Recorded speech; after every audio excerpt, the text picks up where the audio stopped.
Guys, I have something so exciting to tell you guys. Y'all ready? Drum roll. So we have officially reached 5,000 download. Oh my gosh, guys. I get a bag and you know I go missing. I gotta stack up a mill in a minute. I gotta stack up a mill in a minute. In a minute, yeah. I gotta stack up a mill in a minute.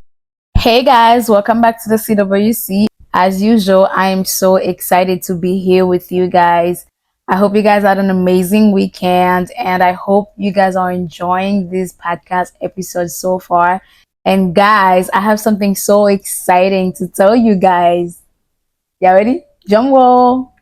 So we have officially reached 5,000 download. Oh my gosh, guys. I am so grateful for each and every one of you guys. I feel so blessed. And I am so glad that you guys give me a space to be myself, to let my voice be heard, to share my thoughts, my experiences, and to just grow and improve my life with you guys. So guys, to celebrate this milestone, we are going to talk about acting like our higher self. Guys, while manifestation and affirmation is all great, the actions that we take today is what's really going to define our future. Now we can visualize our higher self, we can visualize her dream life, we can visualize who she's married to, we can visualize whether she has kids or not, we can visualize all of that. But the actions that we take today towards those things is what's going to set the tone. Because we cannot say that we want to be a certain person in our future, but then our present self is still operating as our past self. How are we supposed to get to our future self if our present self is still acting like our past self? And we've seen where our past self has gotten us so far. Yes, we are grateful for all of the experiences. We are grateful for all of the lessons. Because at the end of the day, the best teacher in life are mistakes. That's the best way to learn. There are no better teachers than mistakes and experiences. Those are the only things that truly teach us in life. So, of course, we are grateful for our past self. We are grateful for all of the things that she went through, all of the things that she survived. However, she is no longer the goal. The goal that we have for our future self is not in alignment with our past self. So, guys, what are we going to do? We are going to talk about how to operate as our higher self, shift our mindset, and change our lives. I'm pretty sure I've mentioned that information without implementation is irrelevant. So listen, when I tell you guys these things, I need you guys to put them into action. I need you guys to take actions and actually work on these things, because otherwise I am just talking to talk. If you guys are not taking notes and actually applying the things that I'm saying, then I don't know what to tell you guys. But anyways, I really hope you guys are growing with me, evolving with me, and turning into the highest version of yourself. So let's get going. So step one to changing your life, you have to have a routine, guys. In order for us to get our life together, we have to have a routine. You have to plan, you have to journal, you have to time block, and you have to schedule. Because let's be honest, you cannot get your life together if your schedule is not together, if your time is not together. If you want to get your affairs in order, you have to be in order as well. Meaning, you already know what you have to do from the moment that you wake up till the moment that you go to sleep. Plan out your day. Because if you are just going through your days aimlessly, just like, it's just another day, that is not the way. If you don't plan, you plan to fail. Visualize your higher self and show up as her. Make your decisions with your higher self in the back of your mind. What would she do? Before you make any decisions, you need to start thinking of that, because what would my higher self do? Would she reply to that message? Would she acknowledge that person? Would she pick up that call? Would she be found hanging out in this environment? All of that matters, because at the end of the day, if you are planning to change your life and become a better version of yourself, you obviously can't trust your current self to make decisions for you, because your current self is not your higher self. So the only person you can trust to make better decisions is your higher self. So therefore, every time you are planning to do something, you are going to ask your higher self, is that what we would do? If you are here right now, is that what we would be doing? If you are here right now, would we be traveling to that place? If you are here right now, would we be agreeing to go on a date with this person? If you are here right now, would I be interested in this person? If you are here right now, would we be participating at that party? If you are here right now, is this the circle of friends we would be having?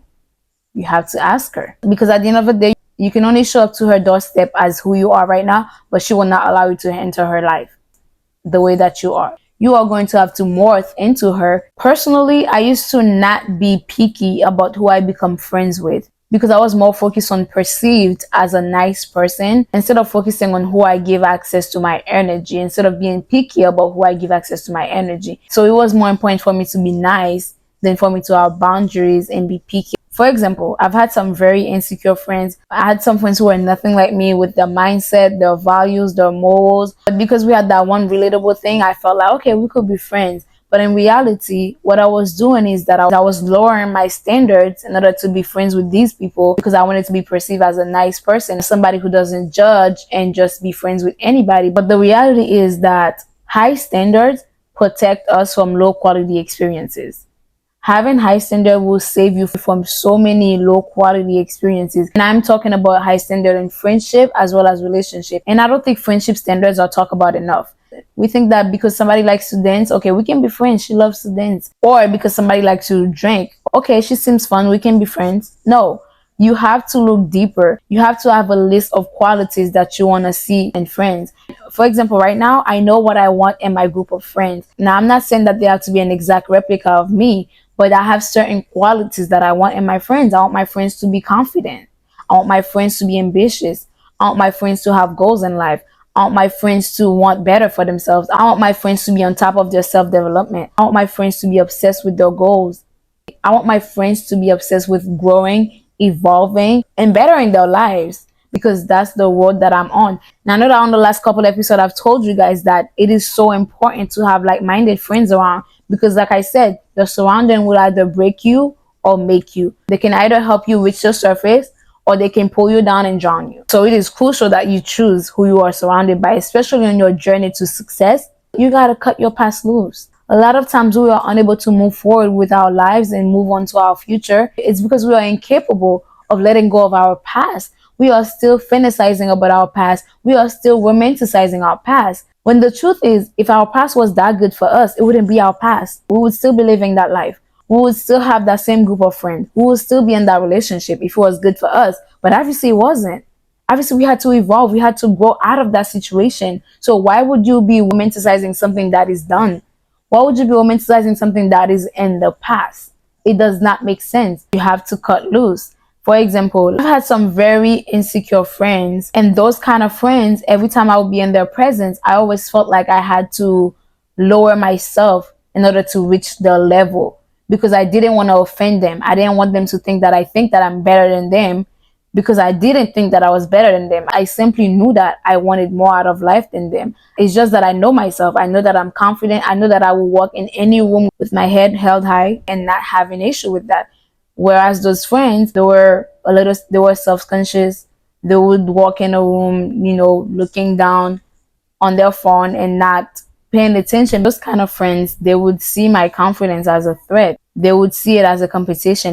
It was to the point that loving myself was a threat to these friends. They felt like I was showing off or that I think I'm better than them. And that created a sort of competition and jealousy amongst them because they couldn't understand that I just love myself and I am confident.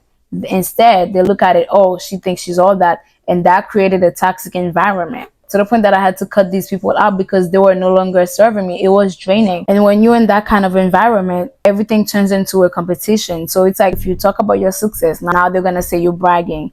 Now they're going to look at you as if you think you're better than them because you're doing better than them. Because these kind of people, they never look at themselves and say that, what would happen if I loved myself like her?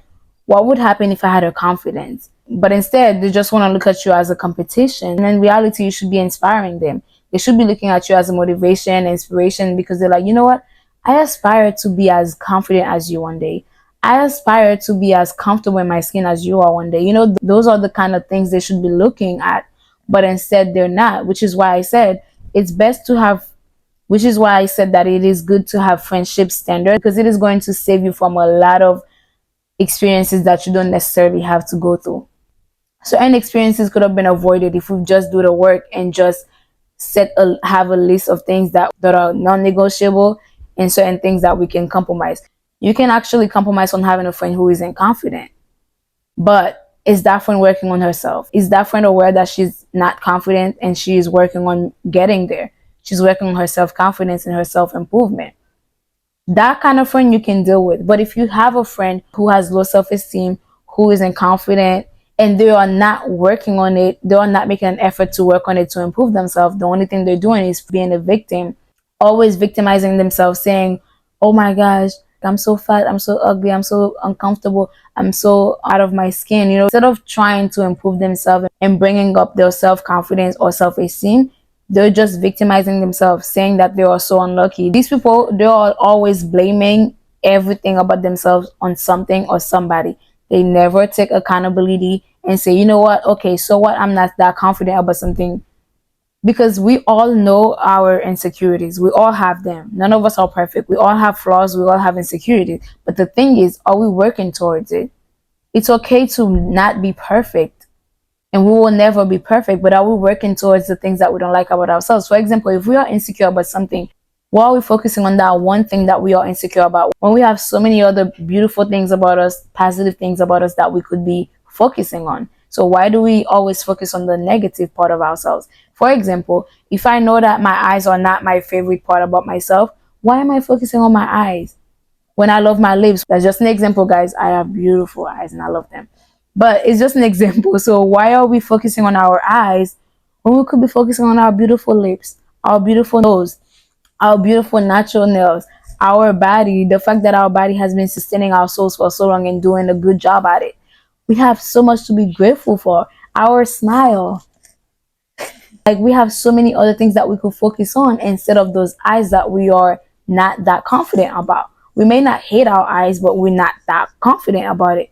We are insecure about it. So what we're gonna do is we're gonna focus on all the other good things, and eventually you will start loving your eyes, because once you focus on all the good stuff about yourself, that is you teaching yourself how to love yourself and everything that comes with it. That is you sending signals to your brain that you love everything about yourself.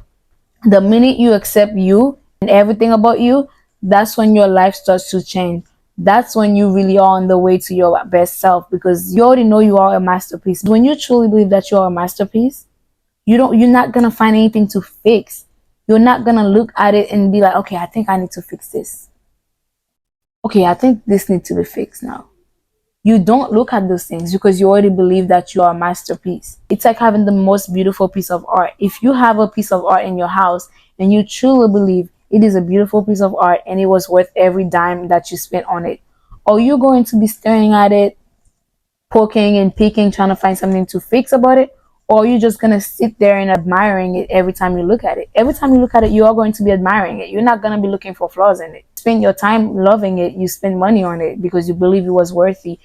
So a lot of you guys need to tap into knowing that you are worthy and that you are beautiful just the way you are. Sure, you might want to fix some things about yourself. You are allowed to do that. But just make sure you are not doing it out of insecurity. Because trust me, anything that you're doing because of lack of self-esteem, low confidence, and out of insecurities, you are never going to stop. Every time you fix one thing, you are going to find something else that is wrong with you. Because the real issue is not about the way you look. The real issue is the fact that you don't love yourself. It's your low self-esteem and your lack of confidence that is making you look at these things and want to fix them. It is not because of anything else. It's a deeper issue than your appearance. It is a mindset thing. I personally have a few things that I probably don't like about myself, but I don't focus on them because I have so many other great assets about me that I like, that I love. So I focus on those instead. And the more I focus on the ones that I love, the less I think of the ones that I don't like, and I actually start liking them. I start seeing the true beauty in them. And I'm like, okay, never mind. I was bugging because this is beautiful. I'm beautiful, either or. Like once you build that self love and that self confidence, I promise you, everything else is going to fall into place. Whatever you thought was an issue, you're going to look at it like, oh my gosh, this is part of what makes me who I am. This is part of what makes me such a good person. This is what makes me me. And I love every single thing about me. So, guys, my point is to start operating as our higher self. We need to cut off people who are not in alignment with that. We need to start saying no to certain experiences. And most importantly, when it comes to making decisions, be sure to be in communication with your higher self. For example, if somebody invites you to the club, ask your higher self, would we be going to the club? Or would we be going to the club with that person in particular? Is that a scene we even want to be in? Or let's say somebody call you to gossip about somebody else. Ask your higher self, would you be sitting here listening to this person gossiping?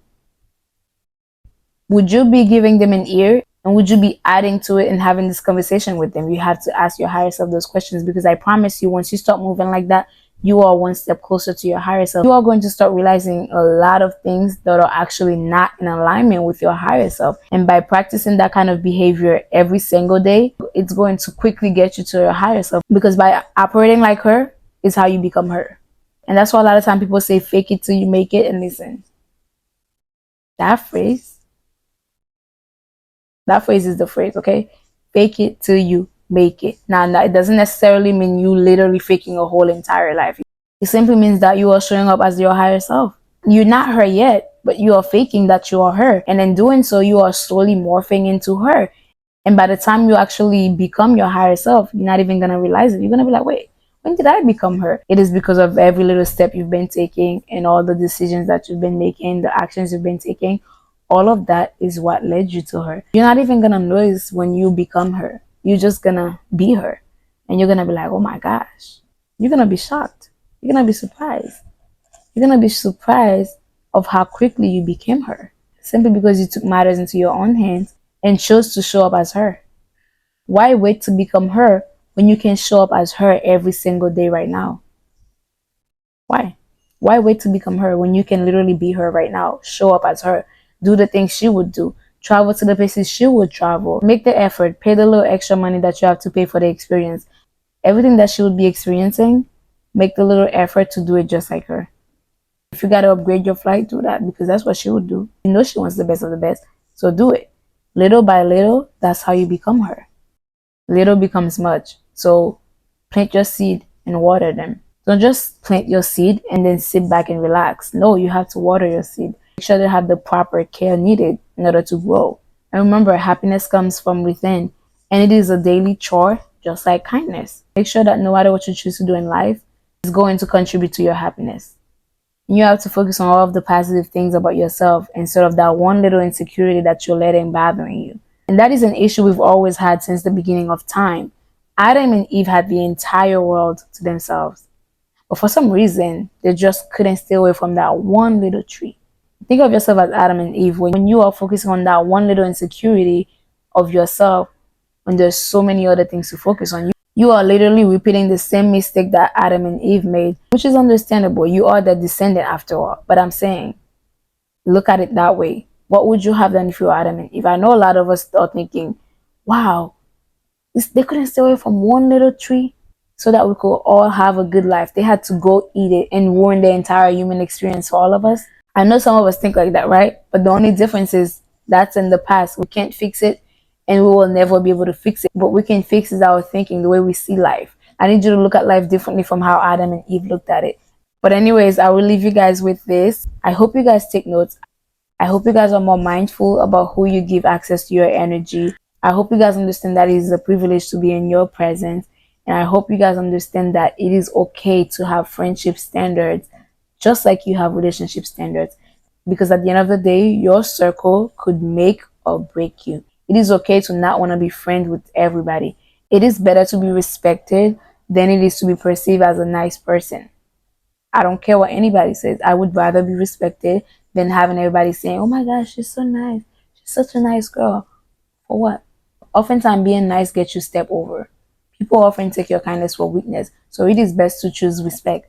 Choose respect, choose boundaries, choose wisely. Don't let anybody's perception of you change who you are. You should only be seeking your own validation, nobody else's. Because at the end of the day, you've been with yourself since the day you were born, and you are going to be with yourself to the day that you die. So there is no better voice to listen to. There is nobody to make better choices than you. There's literally nobody in this world that knows you better than you. Speaking of which, I don't know if all of you guys follow me on social media, but I realized that like a lot of my pictures I have taken myself on self timer. And I just love them so much because I'm like, oh my gosh, this angle is so good. Whereas, yes, I've had people take really nice pictures of me, but I realize when I take them myself, they are so good. Like, I love them so much more because I feel like I did that. Like, I know my angles, I know how I like it. And, like I said, nobody knows you better than yourself. People might be able to do a good job, but but they will never be able to do a better job than you at loving you, at respecting you, at treating you good. No one can outdo you when it comes to yourself. So I hope you guys go out there and show up as your higher self and live your life as the queen that you are. Work on your self love, work on your self esteem, work on your self confidence, and in no time you will be unstoppable. Okay? The most dangerous woman to be is a confident woman. And I know oftentimes people talk about pretty privilege, but have you heard of confidence privilege? Have you heard of being confident privilege? Listen, sometimes I'm on social media and you see a famous couple and then they're saying, oh my gosh, he is so handsome. Why did he choose her? But baby, you don't know anything about that woman. She might be the most confident woman he's ever met in his entire life. That's probably why he chose her. It's not about the way she looks. Yes, she might not be the prettiest to you guys, but to him, because of her confidence, this is the most beautiful woman he's ever seen. So, yes, while it is okay to have pretty privilege, but try having confident privilege. I imagine you have pretty privilege and confidence privilege. Baby, baby, you are unstoppable. You are literally a ticking bomb. Like, people won't bother you. People won't even try you because they know she's untouchable, she's unreachable, she's unavailable. Okay? When a woman has confidence privilege and on top of it, pretty privilege, come on now. That woman is untouchable. But anyways, I will leave you guys with that, and I hope you guys have an amazing week. And I will see you guys on next week's I episode. get a Bye bag for and you now. know I go missing. I gotta stack up a mill in a minute. I gotta stack up a mill in a minute.